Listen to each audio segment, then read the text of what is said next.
Have you ever felt like you're just stuck, spinning your wheels, maybe trying to achieve a goal or, close a deal, and it just feels like there's some secret recipe you're missing out on? Yeah, like success happens to other people, but you're not quite in on the secret handshake or something. Exactly. Well, what if I told you that success isn't some mystical random event?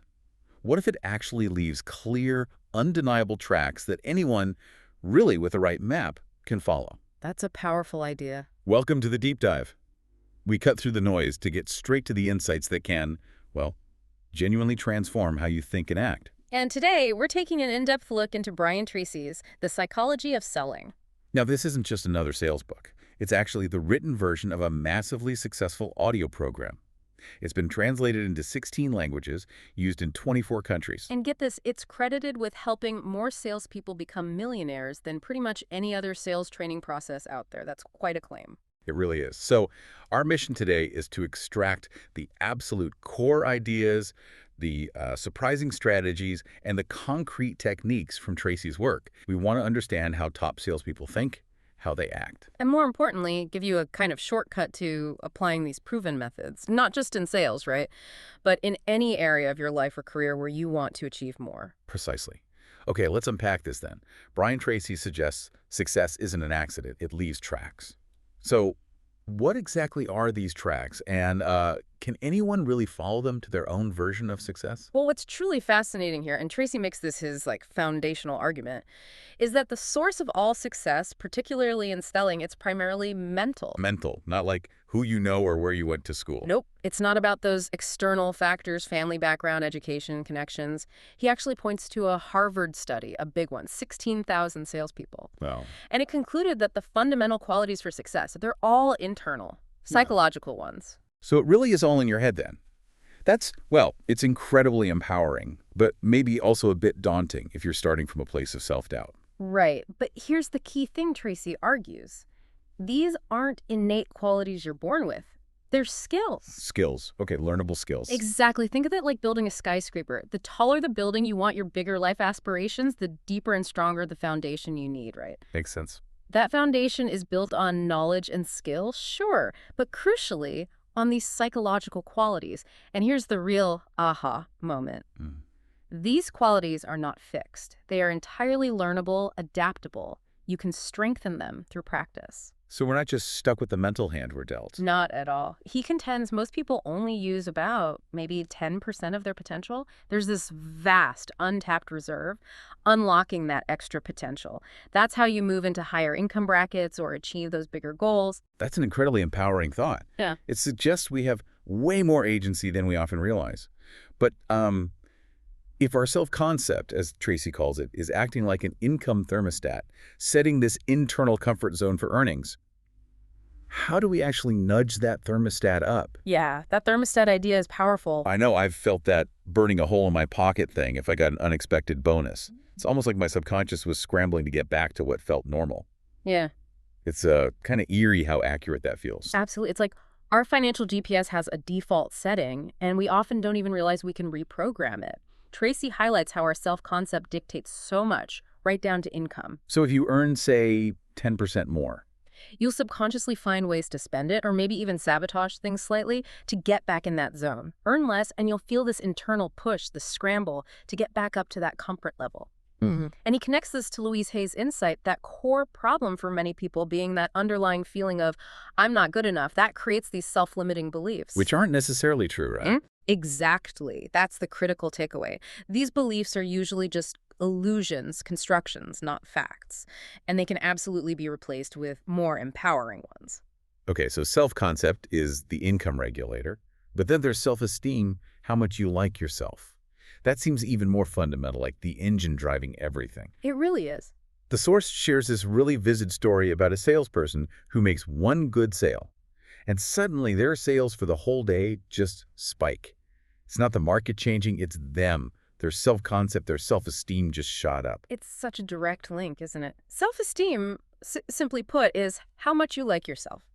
And Tracy says it's the single most critical factor determining your performance and effectiveness in every area, not just sales. Every area. Wow. Yeah. When your self-esteem is high, you naturally become more confident, more competent, just demonstrably more effective. And conversely, anything that chips away at it in an argument, feeling tired, beating yourself up mentally, it immediately lowers your effectiveness. That explains why top salespeople seem less fazed by rejection. Exactly. They understand it's rarely personal. It's just part of the numbers game, not a reflection on their actual worth. Their self-esteem is more resilient. Okay, that makes a ton of sense. So, the million-dollar question then. How do we actually build that mental toughness? How do we actively elevate our self-esteem? Tracy gives us some really practical tools like affirmations and visualization. Yes, concrete things you can do. He has that specific daily affirmation. I like myself and I love my work. Simple, but maybe powerful. And then there's that amazing story of the young salesman who became #1 just by repeating, I'm the best, over and over. Precisely. And the mechanism behind this is really quite profound. Whatever you say to yourself, with genuine feeling, your subconscious mind accepts it as a command, like an undeniable instruction. So the subconscious doesn't really judge or filter. Nope. It doesn't think or decide. It just acts on those mental commands. This is why visualization is so key for top performers. They don't replay failures in their heads. Right. They replay successes. Exactly. They replay past wins and they vividly imagine future successes, almost like pre-programming their minds for victory. Mediocre salespeople, unfortunately, often do the opposite. They dwell on the negative experiences, reinforcing those patterns. But your subconscious is like neutral clay. Perfect analogy. It's waiting for you to shape it with your thoughts, your words, your mental pictures. Mental rehearsal is huge here. Thinking through every step of a sales call in advance, seeing yourself succeed, hearing the customer agree. It's a peak performance technique. You're consciously programming yourself for the outcome you want. You got it. That's a world away from being what Tracy calls a Columbus salesperson. Yeah. You know, setting off, not knowing where you're going. Don't know where you are when you get there. And have no idea where you've been when you get back. So, if we want to avoid just drifting aimlessly, how do we actually chart the course? That leads us straight into the next critical track of success. Strategic clarity, especially goal setting. Absolutely. If we connect this back to the bigger picture, goal setting is just paramount. Top salespeople, they're intensely goal-oriented. I know their numbers. Down to the day, the week, the month, the year. With remarkable precision, low performers, often, they just have no idea. Which really makes you ask, why is this such a massive differentiator? And Tracy shares this statistic that just blew my mind. Simply writing your goals down increases the likelihood of achieving them by, what was it? 1,000%. 1,000. That's 10 times more likely. 10 times. It's astonishing. It's not just about vaguely having goals in your head. The physical act of writing them down seems to trigger something deep. Yeah, it makes it real somehow. And he gives us that really clear, actionable 7-step formula for it. It's a total game changer, seriously. First, decide exactly what you want. Be specific, like a precise income figure. No ambiguity. None. Then, step 2, write it down. Physically write it. 3, set a deadline and break it down with sub-deadlines. 4, brainstorm a list, everything you can possibly think of that you'll need to do to get there. Just dump it all out. Yep. 5, organize that list. Sequence, priority, what comes first, what's most important. 6, take action. Immediately, do the first thing on your list. Don't wait. Don't wait. And 7, maybe the most crucial, do something every single day that moves you toward that major goal, even something small. Consistency. And this systematic approach, Tracy found this was the #1 reason for success in studies of, like, 500,000 salespeople. Over 500,000, yeah. It just programs your subconscious with crystal clear instructions. It knows where you're headed. And it's not just the big annual goal, right? Yeah. It's breaking it down annual, monthly, weekly, even daily activity goals. That keeps the momentum going. Makes it manageable, actionable. He also talks about building a fire under your desire, like having Yeah. 50 or 100 reasons why you want that goal. The more compelling the why. The more unstoppable you become. Yeah. Absolutely. And that 20 idea method for problem solving. Oh yeah, tell us about that. You basically take a problem or a goal, frame it as a question, and force yourself to write down 20 different answers or solutions. The first few are easy, obvious, but pushing for 20 forces real creativity. Stretches your thinking beyond the usual paths. Exactly. The simple act of writing a goal down programs it, gives it power. Your subconscious then works 24/7, guiding you, giving you ideas, prompting the right words at the right time. That's tapping into that other 90% potential. Okay, so we're mentally primed, goals are crystal clear. Now, what about the people we're actually interacting with, trying to sell to? Tracy dives deep into why people buy. Which is fundamental. He says every human action aims at an improvement of some kind, and customers basically have three choices: buy from you, buy from a competitor, or just buy nothing. What's the most critical insight here about motivation? This is where it gets really interesting. The two major motivations, desire for gain and fear of loss. Okay. Desire for gain. That has a motivational power he pegs at like 1.0, but fear of loss. That has a negative motivational power of 2.5. Wait, 2.5 times stronger. 2.5 times stronger. People are significantly more motivated by the fear of losing something they have, or could lose, than by the desire to gain something new. Wow. That completely flips the script on just selling the benefits, doesn't it? It really does. It's not about using scare tactics, obviously, but about strategically, ethically highlighting the unseen costs or the missed opportunities of staying put, of not making a change. Making them realize, oh, if I don't act, I'm actually losing out on something. Exactly, or actively losing something tangible or intangible. That often resonates way deeper than just talking about potential upside. Think about guarantees they work because they reduce the fear of making a bad decision, the fear of loss. That's a profound reframe. You're not just selling a solution, you're helping them prevent a future problem or loss. It makes me think, how can you use that outside sales? Like convincing your team about a new project, maybe focusing on the risk of not doing it. Absolutely. What opportunities will we miss? What ground will competitors gain? It taps into that same powerful motivator. And it reminds me of Tracy's example selling office automation. Don't talk tech specs to the entrepreneur. No. You talk about increasing sales, improving cash flow, because that's their primary concern, their why. You have to talk in terms of what the customer wants and values, not what you are selling. Ask questions about their results, their objective. Always. How do they get paid? What are their core goals? That way, you're addressing their ultimate benefit. For a business owner, that's almost always tied to revenue or costs. Okay, mind primed, goals clear, understand buyer motivation. Yeah. But none of that matters if you can't even get in the door, right? How do the pros handle that first step, getting the appointment? So many rookies try to sell the whole product right there on the phone. Oh, classic mistake, blurting out all the details. The cardinal rule is sell the appointment, not the product, over the phone. Keep it focused. Keep it focused. Tracy offers a really powerful opening designed to lower resistance immediately. I need about 2 minutes of your time. Is this a good time to talk? Simple, direct, respects their time. Exactly. Once they agree to that small commitment, you ask just one question, aimed at a key, high-level benefit relevant to them, like increasing sales or improving efficiency. And if they push back, say they're not interested. Then you deploy the social proof comeback, something like, most people in your industry felt the same way when I first called, but now they've become some of our best customers. It leverages that human tendency to trust what peers are doing successfully. Ah, that's clever. It sidesteps the direct no and uses peer success. Okay, so that gets you in the door. Once you're face-to-face, what's the psychology behind a truly effective sales presentation?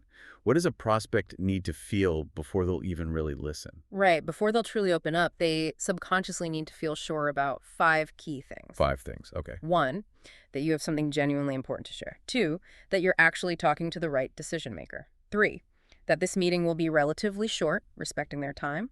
4, crucially, that you're not going to be high pressure or pushy. Builds trust. Exactly.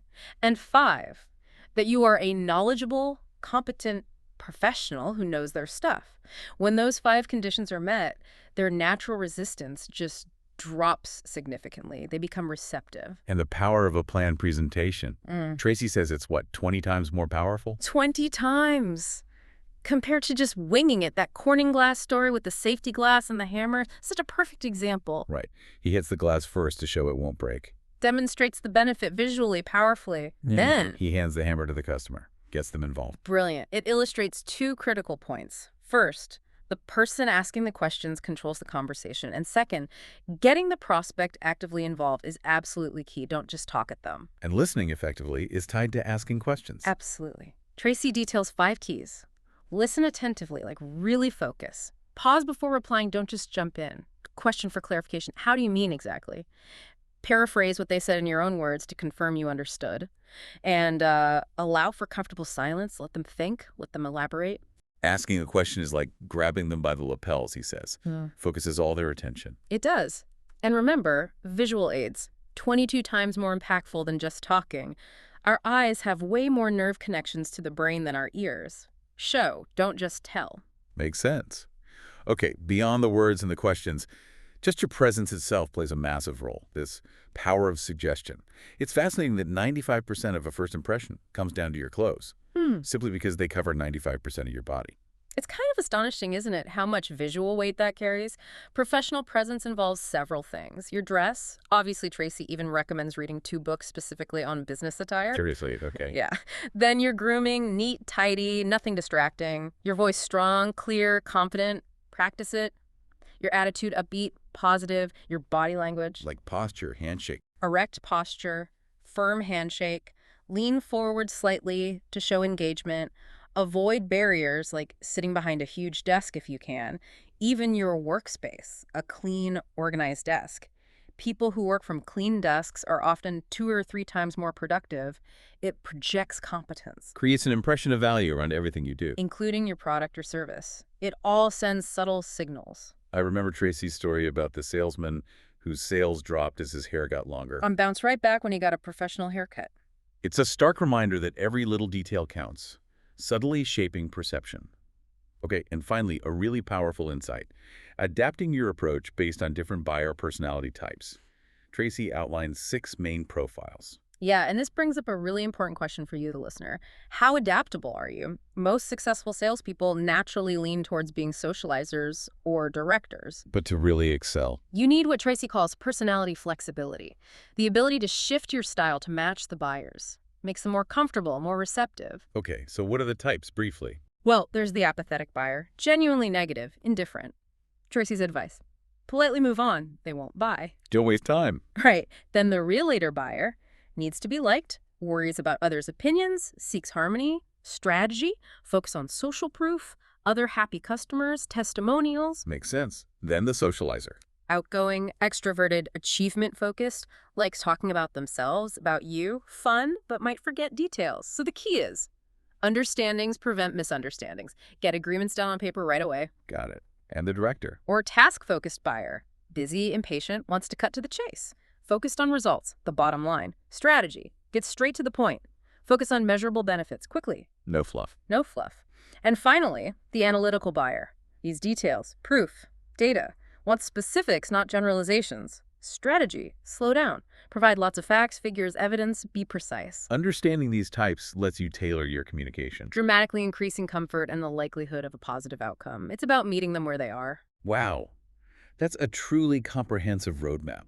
Not just for sales, really, but for navigating almost any professional or personal interaction where you need to persuade or influence effectively. It really covers the internal and external game. Absolutely. What we've uncovered from Brian Tracy's The Psychology of Selling really shows that success isn't some kind of elusive magic. It's a series of repeatable, learnable actions. Clear tracks, like you said at the start. Exactly. From mastering your inner game, that positive self-concept, those crystal clear goals, to deeply understanding buyer motivations, especially that powerful fear of loss. To refining every single aspect of your professional interaction, your presence, your listening skills, and adapting your style. These are all tested, proven methods. They leave clear tracks. But like any tool, they only work if you use them. Right. Remember, these ideas are like a treadmill. The benefit you get depends entirely on how often you step onto it, how consistently you engage. The more you apply them, the better you get. It's practice.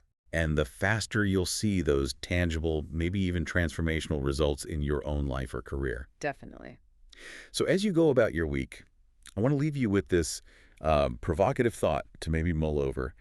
Imagine yourself as a doctor of selling, or maybe even just a doctor of influence in your own sphere. Interesting frame. What kind of precise, insightful diagnosis questions would you ask about your own situation or about the people you interact with? Questions to truly uncover those hidden needs and desires that could unlock your next endeavor, whether that's a critical sale, a challenging project, or even a meaningful personal goal. And what would it feel like to approach every single one of those interactions with that level of prepared, empathetic expertise? Something to think about.